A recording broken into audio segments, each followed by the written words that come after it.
नमस्कार दोस्तों, आज हम आपको एक ऐसी घटना सुनाने जा रहे हैं जो हमारे एक सब्सक्राइबर ने भेजी है कि कैसे बजरंगबली ने एक प्रेत आत्मा से उसकी और उसके परिवार की रक्षा की।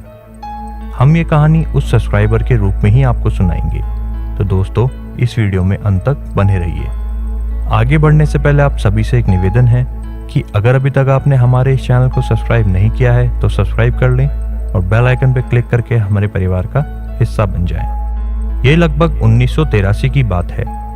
तब मेरी उम्र 6 वर्ष की थी। उस समय मेरे दादाजी जिंदा थे। मेरे दादाजी बजरंगबली के बहुत ही बड़े भक्त थे। वह उन्हें हनुमान जी की कुछ सिद्धियां भी प्राप्त थी। अपने दादाजी को देख मेरे अंदर भी बचपन से ही बजरंगबली के प्रति एक लगाव उत्पन्न हो गया था और इसीलिए मैं भी बचपन से ही बजरंगबली की पूजा करता आ रहा हूँ। उस समय हमारे घर के पीछे एक महिला रहती थी।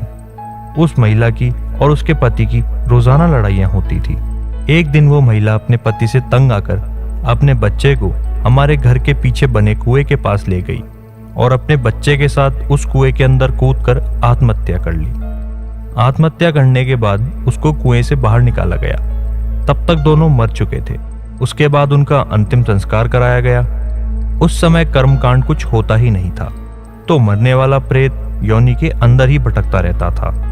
उसका बेटा तो प्रेत नहीं बना, लेकिन वह माँ एक प्रेतनी बन गई जो आए दिन अपना प्रभाव दिखा रही थी। एक रात की बात है, हम सभी अपने घर पे सो रहे थे।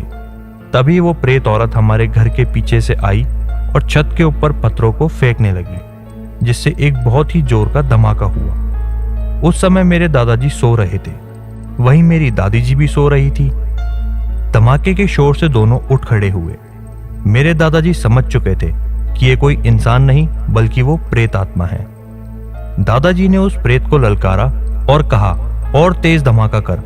दादाजी के बोलते ही धमाके और तेज होने लगे। उसके बाद दादाजी जोर जोर से बालाजी का नाम जपने लगे। कई बार बालाजी का नाम जपने से धमाके अचानक ही बंद हो गए।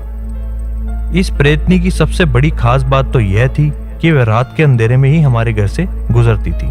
हमारे घर के पीछे जो रास्ता था वो सीधे कुएं तक जाता था। अब वह कुआं बंद हो चुका था। हमारे घर से पहले 2 घर और थे जहां पर आज भी धमाके होते हैं, हालांकि उनका प्रभाव अब कम हो चुका है। एक रात की बात है, जब मेरी दादी जी सुबह शौच के लिए घर से बाहर गई तो वह प्रेतनी मेरी दादी जी के साथ घर आ गई। उस समय महिलाएं 4 बजे उठ के चक्की से आटा पीसने का काम करती थी। तो जैसे ही मेरी दादी ने आटा पीसना शुरू किया, प्रेतनी ने भी उनके साथ आटा पीसना शुरू कर दिया। मेरी दादी को एहसास हो चुका था कि प्रेतनी आ चुकी है। उसके बाद दादी ने जोर से आवाज दी, लेकिन प्रेतनी ने उनकी आवाज को दबा दिया। दादाजी उस वक्त घर के अंदर ही सो रहे थे। उन्होंने आवाज सुनी तो भाग कर आए। इतने में प्रेतनी उठकर फरार हो गई थी। कई दिन तक अलग अलग तरीके से वह प्रेतनी हमें परेशान करती रही। हमारा परिवार उससे तंग आ चुका था। अब हम उस प्रेतनी से पीछा छुड़ाना चाहते थे। इसीलिए हमने एक दिन अपने घर पर एक पंडित को बुलाया और उसको सारी बात बताई। हमारी बातें सुनकर पंडित जी ने हमको कहा कि मंगलवार के दिन बजरंगबली को एक लाल रंग का चोला चढ़ा दो और घर के अंदर हनुमान जी की रोज जोत जलाओ। उसके बाद ये प्रेतनी आपका कोई नुकसान नहीं कर पाएगी। हमने पंडित जी की बात मान ली और ऐसा ही किया जो पंडित जी ने हमें बताया था। हम हनुमान मंदिर में हनुमान जी को लाल चोला चढ़ाकर आए और उनको अपनी सारी परेशानी बताई। दोस्तों उसके बाद तो वो प्रेतनी हमारा कोई नुकसान नहीं कर पाई। अब ऐसा लग रहा था मानो जैसे उस प्रेतनी का कभी हम पर कोई साया ही नहीं था। हमारे आसपास के मकानों में रात को 9 बजे के बाद धमाके शुरू हो जाते और पूरी रात ऐसे ही होता रहता। लेकिन जिस दिन हमने अपने घर के अंदर हनुमान जी के नाम की जोत जलाई, उस दिन से हमारे घर पर कोई धमाके नहीं हुए। हमने आज भी बजरंगबली की मूर्ति अपने घर के अंदर रखी हुई है और आज भी हम अपने घर के अंदर बजरंगबली के नाम की जोत जलाते हैं। हालांकि अब हमारे घर में किसी प्रकार की कोई समस्या नहीं है।